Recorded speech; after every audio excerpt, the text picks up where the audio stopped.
As much as they've encountered injuries to their rotation in the season's first half, the Astros have managed to keep their position players on the field. Save for a stint here and there on the 7-day concussion disabled list, none of the team's regulars have missed significant time.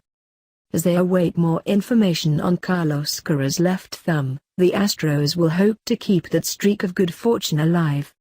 Their all-star shortstop was pulled from Monday night's 9-7 loss to the Seattle Mariners, a 10-inning affair at Minute Maid Park, in the middle of an at-bat in the fourth inning. The team's initial diagnosis was that of a jammed left thumb. Correa winced in pain after swinging and missing on a 1-1 fastball from left-hander Ariel Miranda. He dropped his bat, hopped out of the batter's box and pressed his hand lightly against the back of his left leg. Astros head athletic trainer Jeremiah Randall and manager Hinch met Correa by the on-deck circle. The conversation didn't last long. Correa walked back through the dugout and disappeared into the tunnel that leads to the clubhouse. A half-hour later, the team announced Correa's diagnosis and said he will be re-evaluated Tuesday. Correa's injury overshadowed a night when the Astros bats bailed out starter Lance McCullers Jr., who failed to complete 5 innings. After they came back to tie the game twice, reliever Tony Sipp let the game slip away in the 10th by surrendering back-to-back homers to Seager and Valencia. Sipp's struggles underscored the Astros' need to bolster their bullpen before the July 31 trade deadline. Seager and Valencia were the first 2 batters Sipp faced. Through 28 1/3 innings this season, his ERA stands at 4.45. The Astros squandered a leadoff double by Josh Reddick in the bottom of the 9th. Mariners shortstop Gene Segura was the star of the inning, cutting down Reddick at home plate on an Oraoki grounder and making a tough play in the hole on an Alex Bregman grounder and getting the force out at second to send the game to extra innings.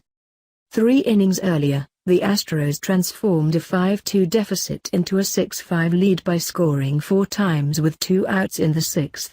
Carlos Beltran highlighted the frame with a game-tying, 2-run shot into the Crawford boxes that chased Miranda from the game. George Springer drew a bases-loaded walk against reliever Tony Sipp to bring in the go-ahead run. The lead was fleeting.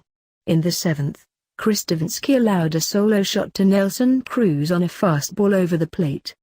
An inning later, Luke Gregerson surrendered a towering blast to Mike Zunino that landed on the train tracks. The trading of leads continued. After Beltran, Brian McCann and Bregman strung together consecutive singles off Nick Vincent, Springer lined a sacrifice to center field off Steve Cishek to send home pinch runner Oki as the tying run. Hinch called on closer Ken Giles to handle the heart of the Mariners' order in the 9th and he retired Ben Gamel, Robinson Cano and Nelson Cruz in order. McCullers had far from his best stuff in his first start in 11 days. The all-star right-hander allowed 5 runs, 4 earned, on 6 hits and 3 walks over his 4 2/3 innings. The Mariners tagged him for 3 runs in the 4th, 2 on a 2-out double down the left field line by Zunino. The unearned run was a result of an overthrow by McCullers on a ball intended for first baseman Uli Gurriel in the first inning. He threw 95 pitches before Hinch replaced him with left-handed reliever Mingujuan. By the time Hinch called on Sipp, only James Hoyt and Francis Martz remained in the bullpen. After his injury, Correa was replaced in the game by Marwin Gonzalez, who finished off his 4th inning strikeout against Miranda. The left thumb is the same one Correa jammed when he slid headfirst into home plate on July 4 during a game in Atlanta. After that injury, Correa missed only the next day's game.